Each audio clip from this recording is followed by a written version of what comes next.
Believe it, Joey. We are here at Better Bolts and Freedom Coast. Dude, what do you think? It's going to be a good day. It's going to be a great day. We're going to show you guys how these things are made and what is happening here. And we're going to meet with Chris and Thomas and Carter. So come on along and enjoy the tour, you guys. Let's go.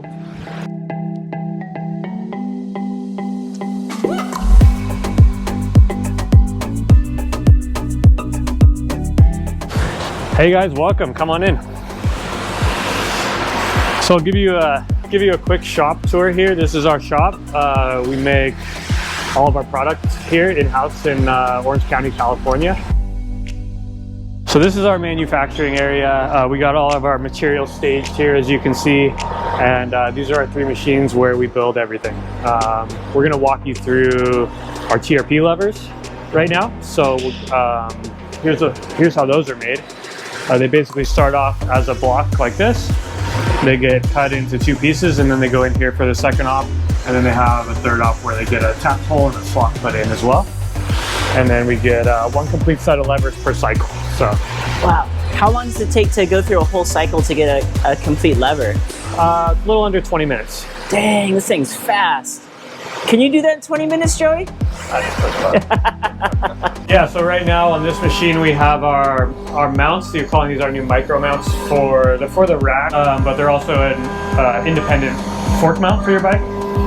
So on these 2 machines we make all of our rack, all the parts for our rack and all the parts for our fork mount. If you look around right behind you, there's a bunch of arms that were just completed for the fork mount. And then just to walk you through the entire process, I'll show you what they look like. So this is what the parts look like after they come back from anodizing. These are all of our parts are hard anodized, so they never fade and they're much more scratch resistant. But these are the arms, we have anchors, the knob, and then here we have complete assembled fork mounts. So you'll see the complete fork mount. That's what it looks like when it's assembled. All it needs is the correct adapters for your bike, and then it gets shipped like that. And who is the main consumer of these? Are they the van guys, the truck guys? Who's buying those? It's both. It's both. It's a lot. I mean, the van guys have L-track in their vans. It's an easy one for them. We make our little anchor here that bolts straight into L-track. You have no tools. You have no rattling. Goes in seconds. So the van guys love it because it drops right into their L-track. We're starting to have truck guys put L-track in the bed of their truck. So this is how our adjustable works. We happen to have one bolted to the table right here. We'll just show you for demonstration purposes, but you just slide your axle right through there and tighten it on your fork. And these are our boost adapters right here. So we have all different sizes of adapters. You can see these ones are for a quick release skewer. You can use either spot here to mount your bike, or you can use these for storage. So if you had like a kid's bike or something, then you would just swap them. Wow. But again, no tools, they pop right in and out, and then this thing's pretty solid on there. This is our adjustable mount, so the adjustable mount actually rotates around itself, and then you would bolt in these bolts when you were in the position you wanted. And what that allows you to do is if you have multiple bikes, I could have this thing like this, and then the forks won't interfere with each other and the handlebars won't interfere either. And for the truck guys, they can put just the L-track in the bed of their truck and they're set to go there too if they'd like. Yeah, and actually I can show you my truck, but yeah, we have L-track bolted into our truck, and if you don't mind drilling into your bed, which once it's in there you don't even notice it. Yeah. But yeah, now that we've done it, I can't imagine going back.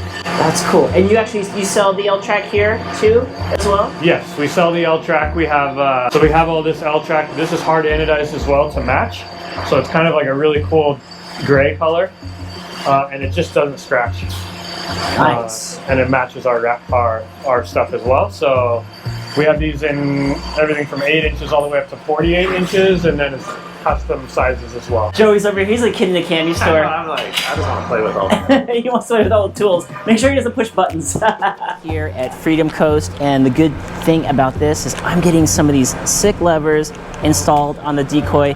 They come in a variety of colors, but check this out. This is all CNC machined, and check out the color on that. It's gonna match pretty close to the i9 colors that I have on the bike already. All right, that was a really fun tour with Chris. And now we're gonna head over and talk to Carter about levers as well as brake holders and some of the other things happening here at Freedom Coast and Better Bolts. What's up, Carter? Hey, how are ya? Good, man. What do we got here? So we got a lot of exciting stuff. You know, we're always working on new products here over at Freedom Coast and Better Bolts. So we've got some prototypes sitting out on the table as well as a few finished products. So these are the levers you guys have already been checking out a little bit. We've got all of our colors here. We actually hand finish all of these levers. So after they're done with the machine, here we will either Scotch-Brite for any of these colors to give them like a matte kind of brushed finish. And then for our gold and silver, we actually hand polish them up to chrome before either gold goes sent to ano, and then silver will just get an engraving and go out. And then we actually also powder coat these ourselves as well. So we'll sandblast metallic flake ones and powder coat them on our own. We brought the reach in 12 millimeters from stock. That kind of gives you a more relaxed lever position.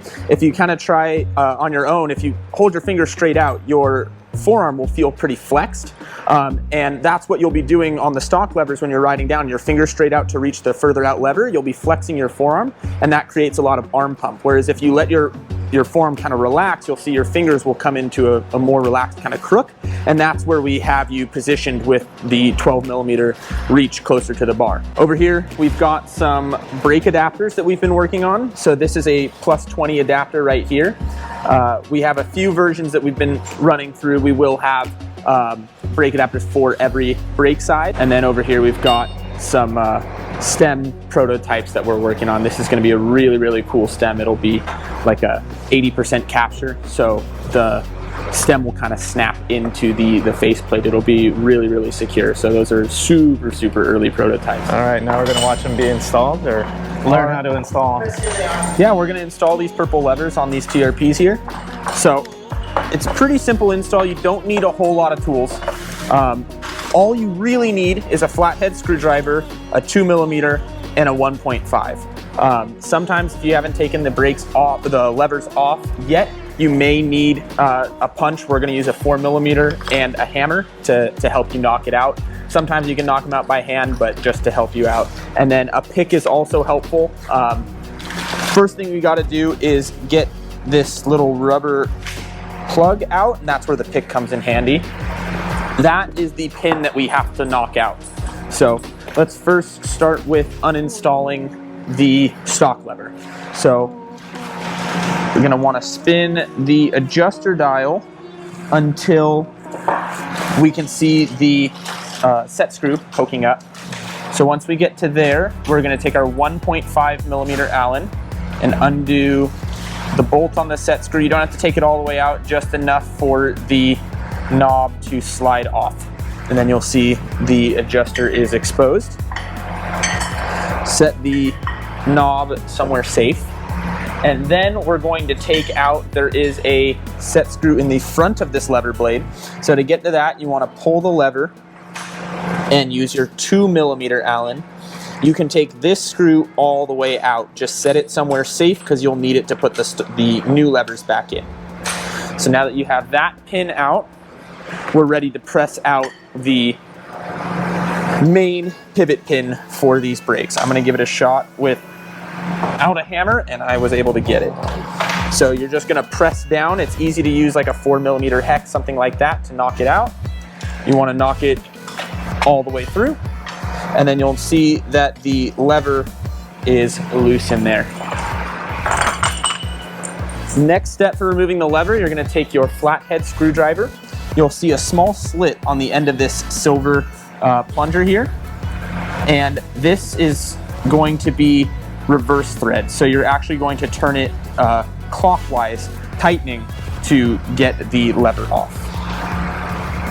And just keep going till the lever comes out in your hand. All right.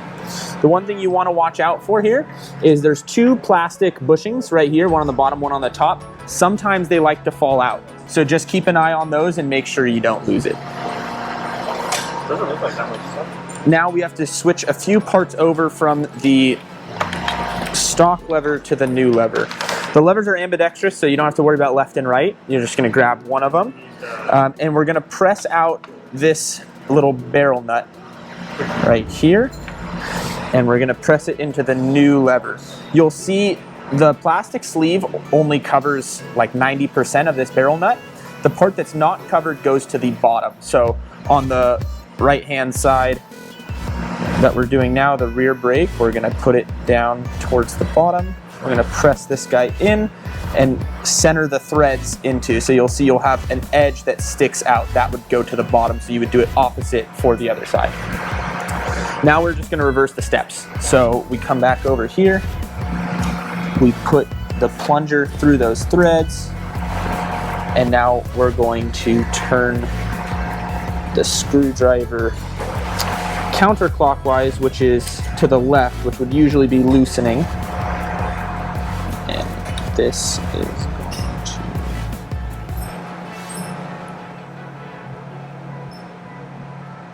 There we go.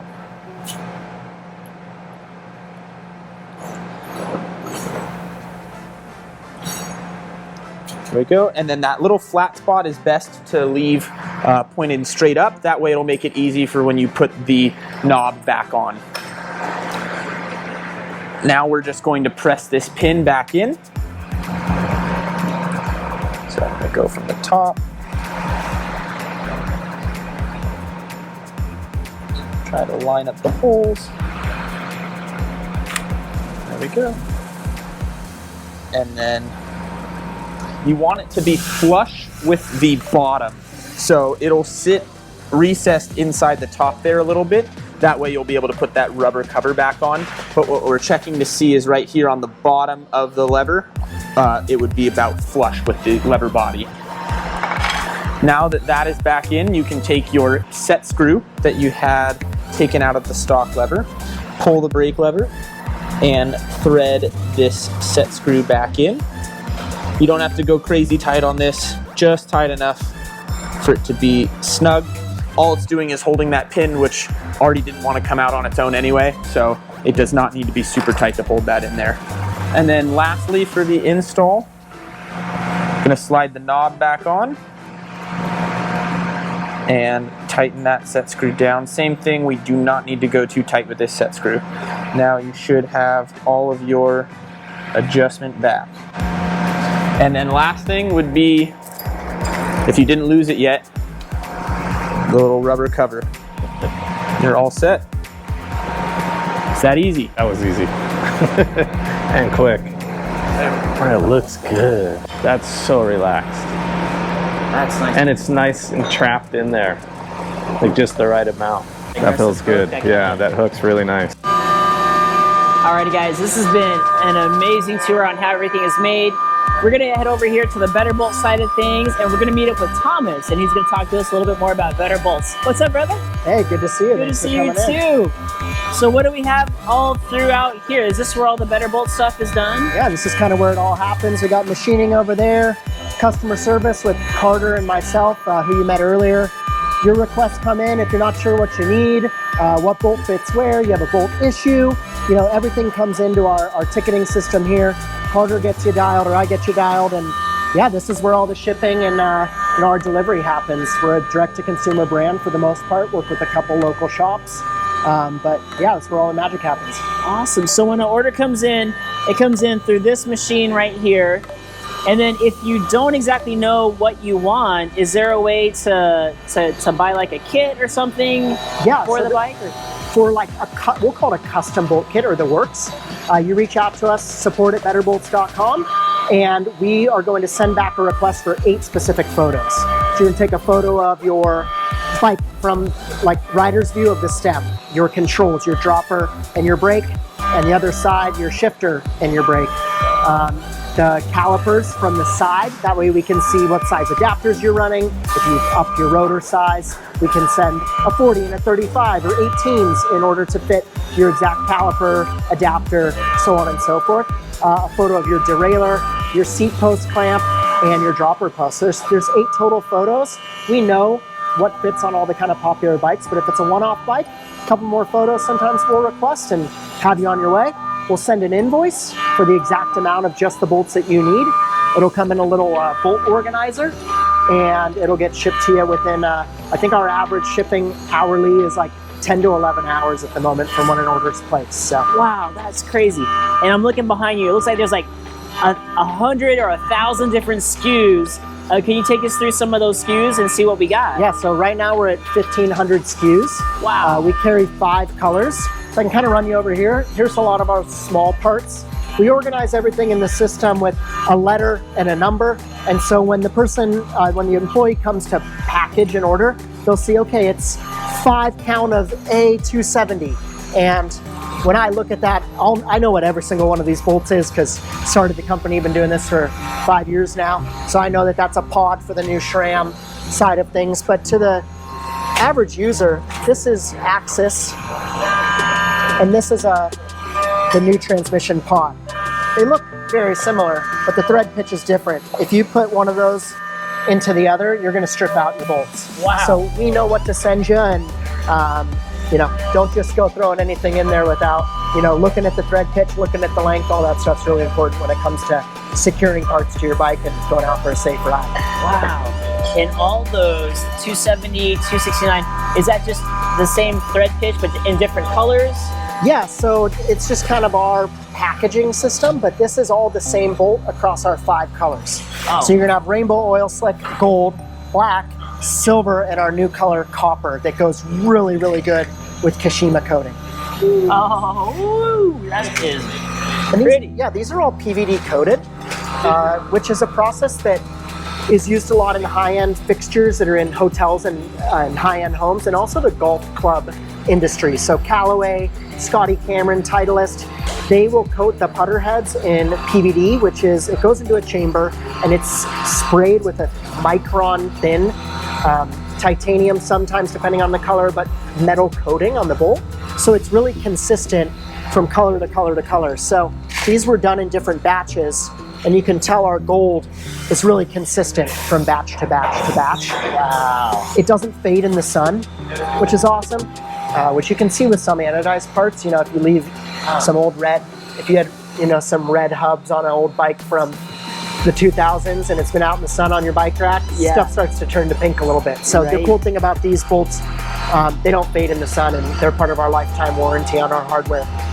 Kind of an industry first when it comes to hardware. Like we were seeing such a low number of warranty from our customers that we just decided to make it part of our, you know, added value to our brand as a lifetime warranty. So yeah, something we were really proud to launch a couple years ago. That's impressive. With a lot of the orders coming in, I mean, obviously multiple different bikes, so doesn't matter what kind of brand bike you have, you could be any brand bike and still order a part through Better Bolts? Yeah, so whenever somebody reaches out and kind of has a one-off bike or a bright bike that we're not carrying yet, we always say we can build you a custom kit and it'll be for the components. So while we don't offer every shock and linkage bolt, those can be very custom to each bike, we do offer the components to, or the bolts to hold the components onto the bike. So pretty much every single bike, we're going to be able to mount your calipers to your frame. We're going to be able to put some bolts on your fork. We're going to be able to put the bolt to bind your seat post collar, your rotor bolts, stem bolts, your top cap bolt that goes on top. And we can do a run through of a bike in a little bit of kind of what a custom kit can entail. But you know, you can drop anywhere from 50 to 200 grams depending on the bike that you're doing parts on, which isn't always super important for an enduro type racer, but for our XC or our road markets, the grams are really important to them. So when it comes to frame hardware, we listen to our customers, and when they are reaching out about, hey, do you have bolts for a YT decoy or a YT Jeffsy? We put it on a list, and every month in our product meeting for our next run of production, we go through that list, we look at our customer service and see what has the most tally marks, and we put that into our next run of production. That's impressive. Yeah, so we kind of have the inventory organized. Like right now, here's your YT parts. Over here is all the various specialized shock bolts. These are Levo battery bolts there that kind of lock your battery in at the bottom of your frame. Over here we hop into Santa Cruz, linkage and shock bolts. We have Ibis over here. So we've really, you know, covered a lot of brands in that front. And then something that's been somewhat new to us and really popular, I'll have you follow me over here, is the Levo Stump Jumper and Stump Jumper Evo linkage kits. So these are pre-packaged linkage kits in all 5